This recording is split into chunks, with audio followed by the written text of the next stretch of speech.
Bonsoir à ceux qui viennent d'arriver. Merci à ceux qui tapotent leurs écrans et à ceux qui partagent. Vous êtes sur un canal où on ne parle que de la spiritualité et on dit la vérité. Le mensonge n'est pas admis, quel que soit le livre dans lequel il est écrit, quelle que soit la bouche qu'il a prononcée, en dehors d'ici, on le dénonce. Donc, maintenant, comment faire pour vivre avec un partenaire, un conjoint, quand on découvre que ce dernier ou cette dernière est dans une loge, une secte maléfique, pratique la magie noire, bref, est dans ces choses compliquées et énervantes. Comment on fait? Il faut d'abord dire la vérité que en temps normal, ça ne doit pas arriver. C'est une partie de la formation au mariage que je vais évoquer maintenant. En temps normal, c'est-à-dire que vous devez l'intégrer. De la même manière que le monde des médecins occidentaux vous apprennent que une personne normale doit aller faire son check-up chaque année. Parce qu'on aime dire une personne en bonne santé est un malade qui s'ignore. Mais laissez-moi vous dire que c'est la même chose dans le plan spirituel. Une personne spirituellement bien portante est un malade qui s'ignore. Ça veut dire quoi en français facile? Ça veut dire en français facile que on ne prend aucune grande décision sans avoir consulté celui qui a la capacité qui a la claire vision. C'est-à-dire un médium qui a reçu le don d'avoir son troisième œil ouvert et activé. On ne pose pas d'acte important dans sa vie sans se renseigner. On ne le fait pas. Ça doit entrer dans ta tête. Ça doit entrer dans ta tête. Beaucoup dans les églises chrétiennes vont voir Dadi, le pasteur, le prophète, ou l'apôtre, ou l'évêque, ou le prêtre, pour prendre des décisions importantes. Bon, je ne sais pas si ces personnes-là ont la vision que vous voulez, mais en tout cas, on ne fait pas des choses importantes sans voir quelqu'un qui a la capacité de voir. Malheureusement, dans le monde d'aujourd'hui, on a diabolisé ces personnes. Dès qu'une personne utilise le talent de son troisième œil pour voir, on le traite de marabout. Marabout à la base d'un nom positif, mais on accuse quelqu'un en disant que c'est un marabout. Vous allez rencontrer les chrétiens qui vont vous dire que moi je ne vais pas chez les marabouts. Vous ne savez pas que le marabout est un enseignant, est un grand médecin. Non, vous savez seulement que le marabout est mauvais. C'est celui qui utilise les fétiches. Vous ne savez pas que la manière dont on manipule les fétiches, c'est la même manière dont on manipule les croix ou les chapelets. Moi, quand j'étais plus jeune, on disait qu'il faut toujours marcher avec son chapelet dans la poche. Vous pensez que c'est pourquoi? Jusqu'à l'église a même fait les dizainiers. Il faut toujours marcher avec son dizainier, avec son chapelet, avec son rosaire. Parce que s'il y a quelqu'un qui est mauvais à côté de toi, l'énergie du chapelet va le frapper. Mais c'est la même utilisation qu'on fait avec les fétiches. C'est la même chose. C'est-à-dire, quelqu'un marche avec son gris-gris, ou avec son grimba, ou avec, c'est pas moi, quelle autre statuette en protection, comme amulette. D'autres personnes, toi donc qui es le chrétien, tu utilises comme amulette ton chapelet. Et tu juges que ton chapelet est plus fort que la statuette de l'autre là. Celui qui a dans la statuette, tu l'appelles sorcier, tu l'appelles marabout. N'est-ce pas? Voilà. Tu l'appelles comme ça. Alors que toi, tu fais la même chose que lui avec ton chapelet, avec ta croix. La croix que tu portes. Vous pensez que les kamites qui mettent la croix encre là, c'est pas seulement par beauté, c'est juste pour s'amuser. Non. C'est un élément de protection. La croix n'a pas commencé avec ce qu'on vous a dit. Bref, c'est pas le thème du jour. Mais comprenez que on a diabolisé ces pratiques dans beaucoup d'églises. Or, on a justement diabolisé ce qui était bon et on a bonifié ce qui était mauvais. Voilà. Et il faut le comprendre. Qu'est-ce qui se passe? Il y a comment on appelle, un philosophe qui l'a dit dans une très bonne langue, on a normalisé l'écart et écarté la norme. Vous comprenez? Voilà ce qu'on a fait. Voilà ce qu'on a diabolisé l'écart et on a écarté la norme et normalisé l'écart. En fait, c'est ça. On vous a dit que... on vous a dit que aller rencontrer un médium, c'est mauvais. D'abord, vous ne les appelez même pas médium ici en Afrique. Vous les appelez tout, sauf médium. C'est pas bon. Ce n'est pas bon. On ne fait rien sans aller consulter. Donc, on ne fait rien sans aller consulter. Absolument rien. C'est ce qui fait que, quand tu ne consultes pas avant de coucher avec un homme ou avec une femme, tu te retrouves en train de... Voilà, on les appelle les charlatans, justement. Tu te retrouves en train de t'unir avec quelqu'un qui a pour but de te sucer. J'ai publié dans beaucoup de mes stories, sur mes comptes WhatsApp, même sur Facebook, comment une fille tente d'enrôler une autre fille en disant « Nous sommes un réseau et nous avons des marabouts à notre charge. Ton travail, c'est de coucher avec les hommes, de prendre un peu de leur sperme et tu viens donc vendre ce sperme-là. Ça peut te rapporter 200 000 ou 250 000 en fonction de la lumière de l'homme dont tu as pris le sperme. » Ça veut dire que si l'homme dont tu as pris le sperme a une grande lumière, on peut te payer même 300 000. Le marabout va donc prendre sa lumière et partager sa lumière là au clan dans lequel il est. Toi qui as donc apporté le sperme, on te paye un 300 000 et tu pars. Voilà comment beaucoup de femmes travaillent. Si toi tu n'as donc pas le renseignement que la femme avec qui tu veux t'envoyer en l'air là, c'est une mauvaise femme. Mais tu peux perdre ta lumière pour quelques minutes, quelques heures de plaisir. Tu vas dire non, je me protège. Mais au contraire, tu lui offres même le moyen de porter ton sperme et de partir avec. Tu prends ton préservatif. Tu es sûr que tu prends, tu jettes. Oh papa, tu es fou. Tu n'as pas encore vu que les femmes pèsent elles-mêmes les préservatifs. Beaucoup de femmes, c'est elles qui mettent les préservatifs à leur mari. Elles pèsent ça elles-mêmes en te mettant avec les ongles. Elle sait que ça va, une partie va entrer sur elle. Comment tu vas faire pour savoir ça? Ou alors dans les mouvements qu'elle fait, ça sort, ça quitte. Tu ne te rends pas compte. C'est après quand tu as d'argent, tu dis que hey, c'est quitté comment, tu ne connais pas. Donc laissez-moi vos choses là. Quand une femme dit qu'elle va boire ton énergie, elle va vite te boire. D'autres boivent ça en vous faisant les fellations. Je préfère parler comme ça pour que vous compreniez. D'autres pensent ça en vous faisant les fellations. Elle te fait la fellation, tu jouis dans sa bouche. Ou alors tu fais l'effort de ne pas jouir. Mais tu peux contrôler ça, papa. Tu jouis donc dans sa bouche. Elle porte ça. Elle part avec. Et il y a des films qui ont schématisé ce genre de choses. Je ne sais pas. Je l'ai vu dans au moins une série qu'on appelle, bon, je ne sais pas si ça passe encore, qu'on appelait Ray Donovan. Il a allé bagarrer contre un basketteur dont on a volé le sperme comme cela. Et on a montré comment la prostituée a volé le sperme, a mis dans une boîte, a donné à quelqu'un qui avait pour but de le faire chanter après. Ça s'est vu. Donc, ne pensez pas que ce ne sont que des histoires comme ça, on n'a plus fini. Non, non, non, non, non, non. Si donc toi, l'homme, tu es un peu conscient, tu croises une jeune fille dehors, avant tu commences à causer avec elle, avant de la mener d'abord dans ta maison, c'est-à-dire avant même qu'elle vienne voir là où tu habites, quand tu commences à penser que ça peut être sérieux avec elle, qu'est-ce que tu fais? Tu vas rencontrer ton médium. Tu dois avoir ton médium avec qui tu parles, qui connaît ta vie. Tu l'appelles, tu parles, tu lui dis, bon, j'ai vu telle jeune fille, elle s'appelle comme ça, elle est comme ça, elle est comme ça. Voilà ce qu'elle m'a dit. Vraiment, je pense qu'avec elle, on peut avancer, on peut faire des choses intéressantes. Pardon, dis-moi, est-ce que je peux aller là-bas sans crainte de quelque chose? Le médium va te dire que papa, oublie. Là-bas, c'est mauvais. Oublie. Pourquoi il te dit seulement que papa, je vois sur la fille là beaucoup de choses noires. Si tu t'engages là-bas, tu auras beaucoup de malheur. Et tu l'écoutes, tu la laisses partir. Tu comprends?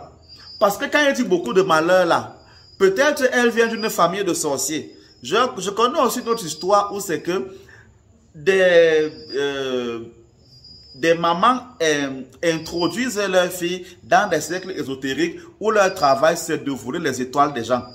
Elle vient sortir avec toi. Elle vole ton étoile. N'est-ce pas? Elle vole ton étoile.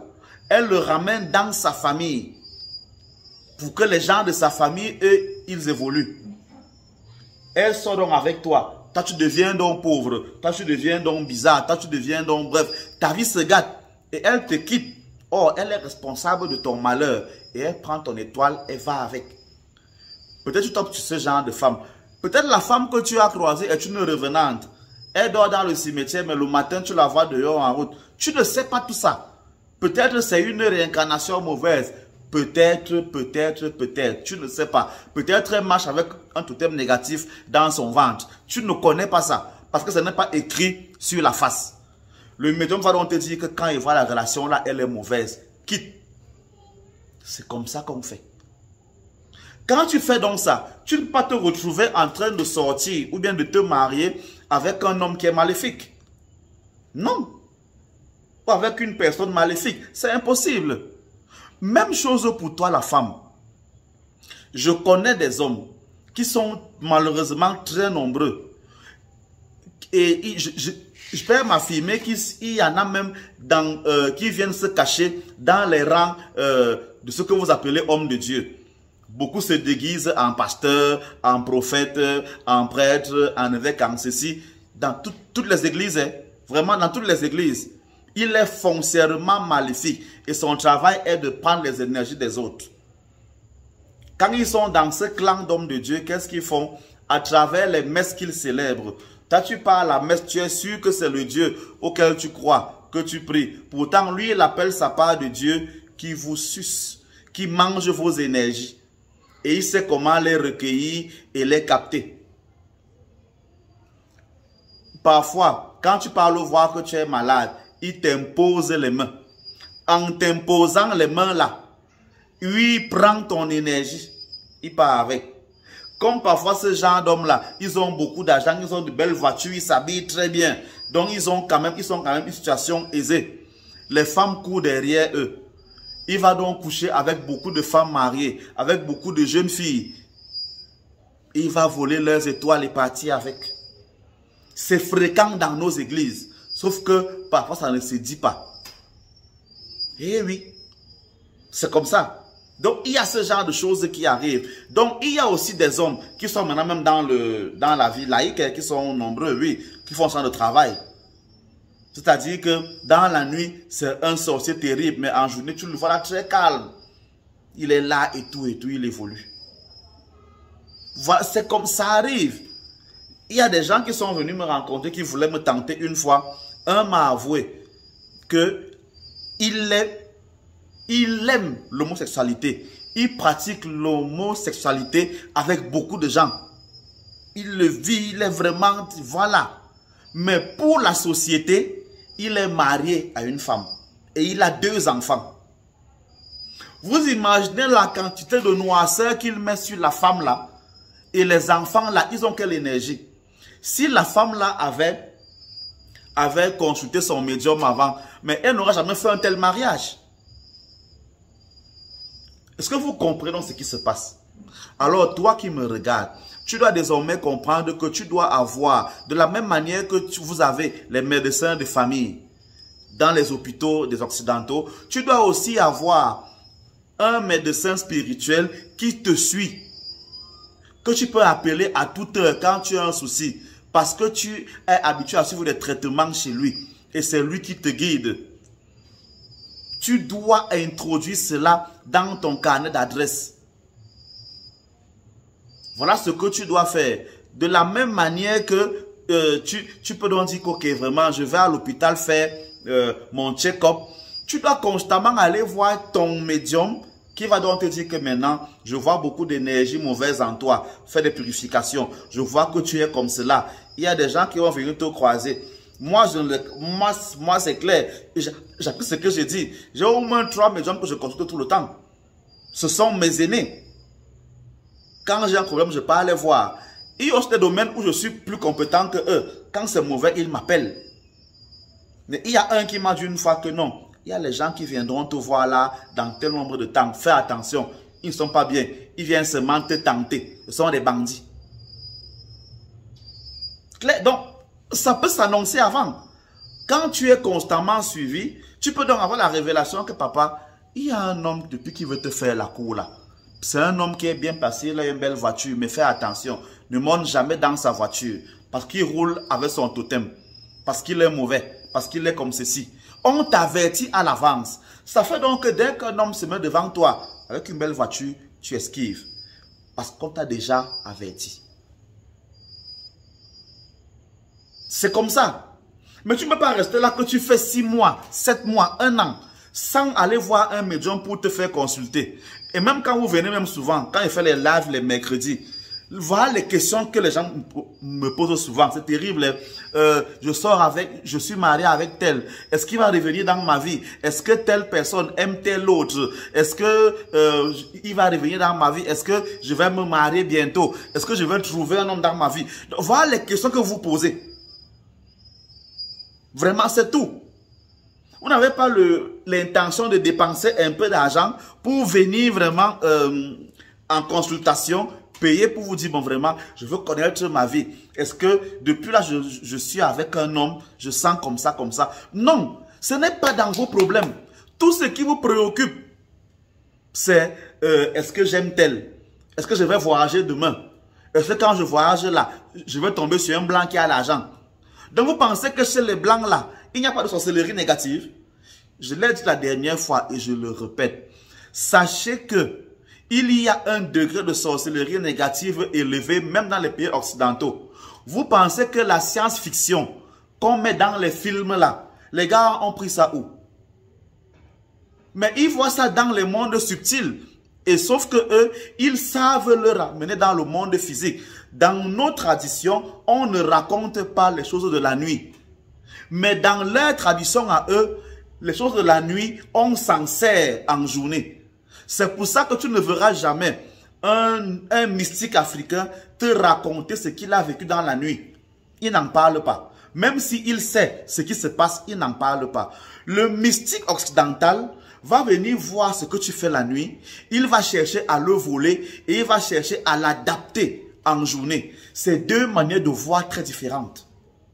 C'est pour ça que dans les films là, vous voyez les séries où les gens meurent, les gens ressuscitent, les gens se transforment, les gens sont les vampires, ils sont les ceci, ils sont les cela. Oui, ils vous montrent ce qui se passe dans le monde mystique. C'est tout ce qui se passe, c'est tout. Vous pensez qu'ils ont vu? Tu pars donc là-bas en Europe, tu pars donc tomber sans le savoir sur un blanc qui est mystique, qui est foncièrement sorcier, qui a coupé de prendre ton étoile. Vous pensez que certains blancs viennent en Afrique faire quoi?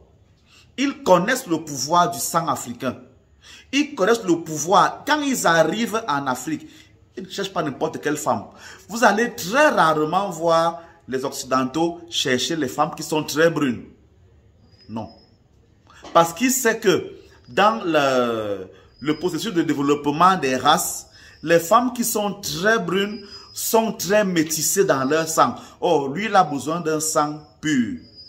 Il va donc chercher une femme qui est bien noire, qui a la peau bien noire. Parce qu'il y a beaucoup de chances qu'elle ait encore en elle le sang pur. Lui, il connaît ce qu'il cherche. Toi, tu vas penser que lui, il veut la beauté. Il part où avec la beauté? C'est comme ça. C'est-à-dire qu'il part et lui, il connaît ce qu'il cherche. Il arrive dans un village parce qu'il a son médium. Il commence à causer avec vous. Comme vous avez le fantasme du blanc, vous lui racontez vos vies. Oh, il y a le chef qui est là-bas. Il y a le ceci qui est là-bas. Dès qu'on te donne une bière et un poisson braisé, tu racontes toute ta vie au blanc. Pourtant, lui, il est en enquête. Il fait les travaux. Il cherche. Il prend les informations. Son médium lui dit que un t'a dit ça, ça veut dire que c'est comme ça. Va à tel endroit. Il va à tel endroit, il cherche une femme là-bas. Parce qu'on lui a dit que dans la zone là, les femmes sont comme ça, elles sont comme ça. Va-tu chercher une femme comme ça? Comme vous aimez l'argent, vous savez que ces hommes-là aiment la sodomie. Ils te donnent 200 000, ils te cassent le derrière.